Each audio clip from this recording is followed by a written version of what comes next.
Hey guys, welcome to my channel. I don't have a name yet. What I wanted to do is just shoot a couple of videos from the perspective of someone that doesn't know anything about trades, and but I see a lot of you guys have channels like giving advice that's not advice, but just showing your portfolio, and you guys know what you're doing. I have no idea what I'm doing. I want to show a different side of it. So a couple of my friends and I hopped on this little AMC Gme wave thanks to Wall Street Bets, and one of my friends just made a ridiculous amount. Like, it just felt like a dream. I did good, not as much as him, but like, you gotta be humble. You can't be greedy. It's money that just came out of nowhere when it came to the AMC.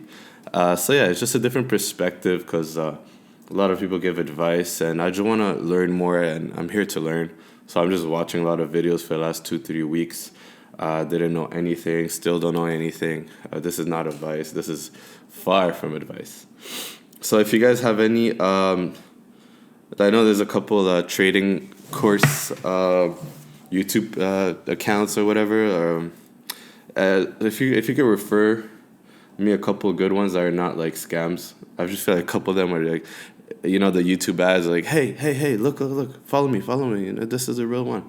If you know a couple of good ones, that'd be sweet. I'm willing to follow a course to know even more. Just a reminder, I'm talking from Canada, so it's like it's a little different. I'm using Simple. I will change that. I heard not Weeble. Quest Trade is a good one.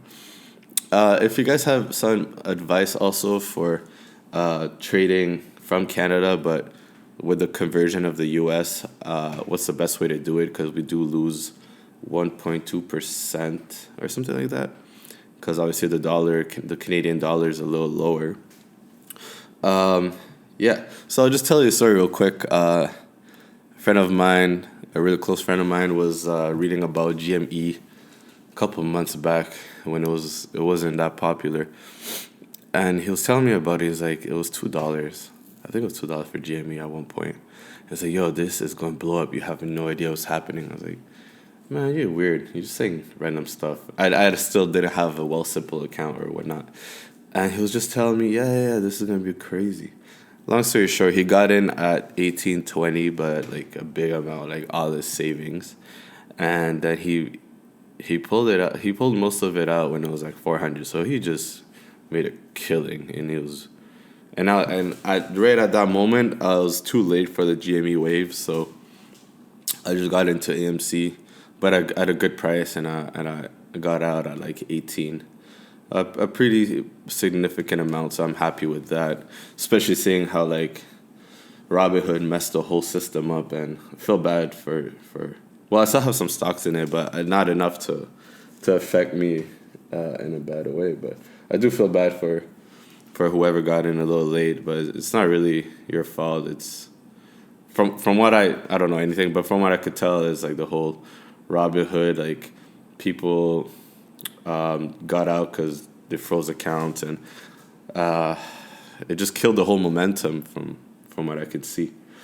So we're just a small group of friends that got started and kind of got lucky, to be honest, because if it was that easy, we would all be rich, right? It's not like what happened with GME and AMC and even BlackBerry and Bath and Beyond's, like all that little wave just didn't feel real. When I really dug deeper, found out it's not that common, it's not that easy. It happens, but you shouldn't bank on it. You shouldn't put all your money that you're willing to risk, and then if you do lose it, then it kind of hurts. When I pulled out of AMC, I read more about Neo, Flight Drone Canada. Apple, which is a safe-ish compared to, it doesn't fluctuate as much as AMC and GME. So I just transferred at the peak. A couple of my buddies are like, "Why are you pulling out at 18? Like, it's gonna go to 50." And I was okay with just 18. I I probably would have been mad if it went to 50, but 18 was good enough for me. So I just pulled it out and transferred it to stocks that I read about and that I had more that I trusted more. There's just stocks that I trusted a little more from what I read because I don't know anything. So the whole week I wasn't sleeping, but for what I did basically was just reading about certain stocks, watching YouTube videos. A lot of you guys helped me out, to be honest. And I went through a list and looked at penny stocks, looked at dividends, looked at the history of the company, where they're going. If I could name you a couple that I discovered, it would be CLSN. Pretty sure it's like pharmaceutical. Dare, also pharmaceutical. If I'm wrong, I'm wrong, but I'm just from what I can remember. Fire. Je suis en train de filmer quelque chose.